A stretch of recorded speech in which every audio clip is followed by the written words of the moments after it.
आदाब, नमस्कार। मैं नाज़िश रज़ा, वन टीवी हिंदी बुलेटिन में आपका स्वागत है। चलिए सबसे पहले नजर डालते हैं हेडलाइंस पर।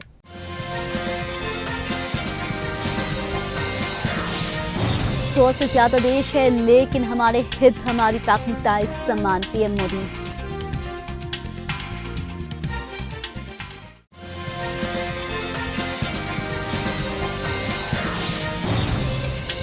झाबुआ में विक्रांत भूरिया के कफीले पे हमला, निजी सहायक घायल, बीजेपी प्रत्याशी पर गंभीर आरोप।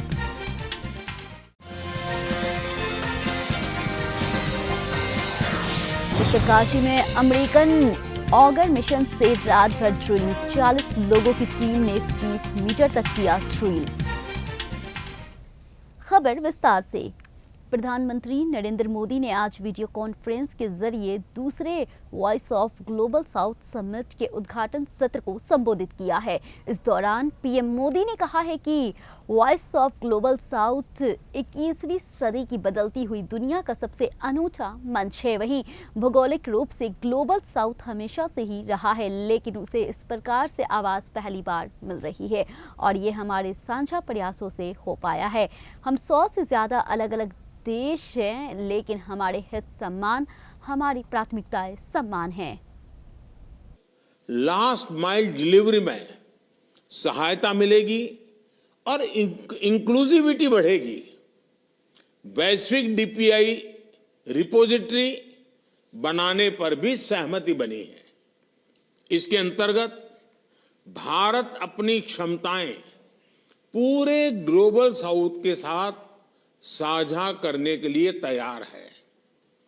किसी भी प्राकृतिक आपदा से ग्लोबल साउथ के देश सबसे अधिक प्रभावित होते हैं।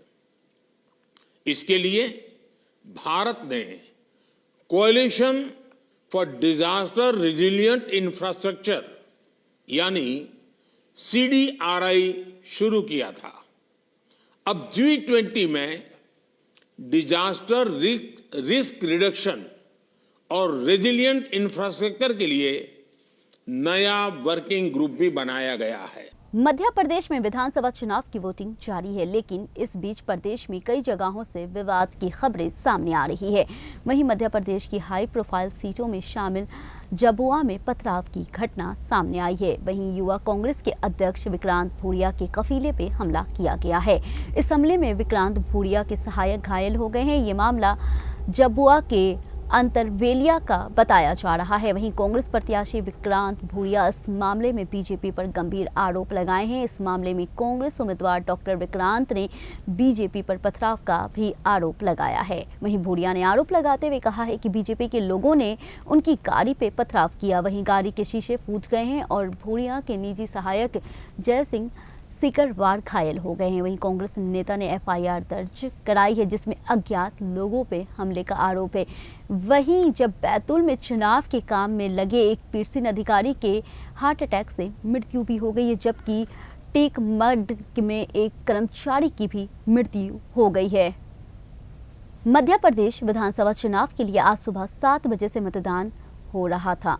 इस बीच प्रदेश के कांग्रेस अध्यक्ष और छिंदवाड़ा से पार्टी के उम्मीदवार कमलनाथ ने बीजेपी और CM शिवराज सिंह चौहान पे जोरदार हमला बोला है। कमलनाथ ने कहा है, मुझे पूरे प्रदेश पे भरोसा है कि जनता सच्चाई का साथ देगी। मुझे जनता पे मतदाताओं पे भरोसा है। मैं शिवराज सिंह नहीं हूँ कि मैं कह दूंगा कि हम इतना या उतनी सीट जीतेंगे। सीटों की संख्या जनता तय करेगी। वहीं कमलनाथ ने आगे बीजेपी पर निशाना साधते हुए कहा है कि बीजेपी के पास पुलिस, पैसे और प्रशासन है। बीजेपी के पास अब पहले पुलिस, पैसा और प्रशासन था, अभी भी कुछ घंटों तक पुलिस, पैसा और प्रशासन है। पूरे रात, कल पूरे दिन मुझे फोन आए, मुझे तो वीडियो कॉल किसी ने किया शराब बढ़ते हुए। गाजा पट्टी के सबसे बड़े अस्पताल अल शिफा में इजराइल सैन्य बलों ने बुधवार को छापेमारी की। इस बीच भारत ने इस संघर्ष में एक बार फिर सामान्य नागरिकों की सुरक्षा और सिविलियन कैजुअलिटी कम करने पर जोर दिया है। साथ ही गाजा पट्टी पे पीड़ितों तक मानवीय मदद सतत जारी रखने को भी पैरोकारी की है। वहीं भारतीय विदेश मंत्रालय के प्रवक्ता अर्देम बख्शी ने नियमित प्रेस वार्ता में इस बात पर जोर दिया कि गाजा पट्टी में सिविलियन कैजुअलिटी नहीं होनी चाहिए। उन्होंने कहा, भारत ने हमेशा नागरिक हताहतों से बचे और मानवीय कानून का पालन करे और संघर्ष में फंसे लोगों को मानवीय राहत प्रदान करने के किसी भी प्रयास को प्रोत्साहित करने की आवश्यकता पर जोर दिया है। बिहार की राजधानी पटना के एक अस्पताल में घायल युवक की मौत हो गई है। सूचना मिलने पर चिराग पासवान ने लापरवाही देख स्टाफ और निदेशक की क्लास लगा दी है। अस्पताल में उन्हें एक डॉक्टर नहीं मिला। दरअसल कुछ दिन पूर्व ही जमुई में एक दरोगा की पालू लादे अनियंत्रित ट्रैक्टर चालक ने कुचलकर मार दिया था। उसके दूसरे दिन जमुई में ही एक पालू लदे अनियंत्रित ट्रक ने 2 युवकों को कुचल दिया था। घायल युवक को पटना रेफर किया लेकिन अस्पताल में उसकी मौत हो गई। वहीं गुरुवार की शाम चिराग पासवान अस्पताल पहुंचे थे। चिराग ने अस्पताल में मौजूदा स्टाफ से कहा, आप लोग यहां पर गोड़ खंदंदा बना रहे हैं। एक डॉक्टर आप लोगों का अस्पताल ही में नहीं है, उल्टा मत बोलिए। आपका कोई पेशेंट एडमिट होगा तो पता चलेगा, लाइएगा अपने परिवार को और किसी को एडमिट करने, तब पता चलेगा कि परिवार का एक सदस्य जाता है तो क्या होता है। वहीं चिराग ने कहा कि जितने लोग अन्य ड्यूटी हैं और सबका नाम FIR में लिखा जाए। ये लोग डॉक्टर को बचाने में लगे हैं। उन्होंने अस्पताल के निदेशक को कहा है कि आधे घंटे से आकर हम बैठे हुए हैं, यहाँ पर एक डॉक्टर नहीं है, डॉक्टर है तो बुलाएं। सहारा समूह के सह-संस्थापक सुब्रत राय का गुरुवार को उत्तर प्रदेश के लखनऊ में अंतिम संस्कार किया गया है। पोते हेमांक राय ने उन्हें मुख्य अग्नि दी है। वहीं सुब्रत राय के दोनों बेटे सुशांतो और सुमांतो राय अंतिम संस्कार में शामिल नहीं हो सके। इसकी वजह सामने आई है। एक रिपोर्ट के मुताबिक लोगों ने जब सुब्रत राय की पत्नी स्वपर्णा राय से उनके बेटों के न आने पाने के कारण पूछा तो उन्होंने बताया कि वे विदेश में हैं और किन्हीं कारणों से यात्रा नहीं कर सके, इसलिए लंदन से पोते हेमांक को बुलाया गया, जिसने सुब्रत राय को मुख्य अग्नि दी है। वहीं हेमांक और सुब्रत राय के छोटे बेटे सीमांतो ने बड़े बेटे हैं और लंदन में पढ़ते हैं। वहीं सुब्रत राय को अंतिम विदाई देने के लिए कई जानी मानी हस्तियां भी पहुंची थी। वहीं उत्तर प्रदेश के उप मुख्यमंत्री ब्रजेश पाठक और पूर्व CM और समाजवादी पार्टी के प्रमुख अखिलेश यादव भी सुब्रत राय को श्रद्धांजलि देने पहुंचे थे। दक्षिण कश्मीर और स्थित कुलगाम के DH पोरा में सुरक्षा बलों ने 3 आतंकियों को मार गिराया है। वहीं सूत्रों की माने तो अभी भी क्षेत्र में 2 और आतंकी फंसे हुए हैं। फिलहाल दोनों ओर से गोलीबारी अभी भी जारी है। अभी तक आतंकवादियों के शव बरामद नहीं हुए। बता दें कि सेना के क्षेत्र में आतंकियों के छिपे होने की सूचना मिलने पर कल दोपहर में सर्च ऑपरेशन चलाया था। इसके बाद अचानक आतंकियों ने गोलीबारी शुरू कर दी है। इसके बाद से ऑपरेशन जारी था। एक शीर्ष पुलिस अधिकारी ने कहा है कि ऑपरेशन पूरी रात स्थगित रहा और आज सुबह पहली किरण के साथ फिर से शुरू कर दिया गया। उत्तरकाशी में सिलक्याड़ा टनल में 40 मजदूर पिछले 5 दिनों से फंसे हैं। इन्हें पाइप के जरिए ऑक्सीजन और खाना पानी दिया जा रहा है।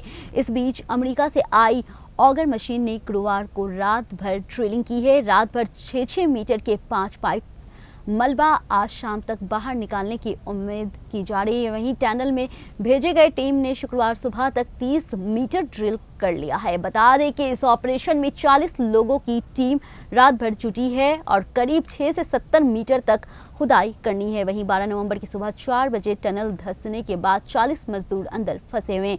जानकारी के अनुसार 20 मीटर यानी टनल में 3 पाइप जाने के बाद मशीन की स्पीड कम करनी पड़ गई है, क्योंकि मशीन जितना मलबा हटती है ऊपर से उतना ही मलबा और आ जा रहा है।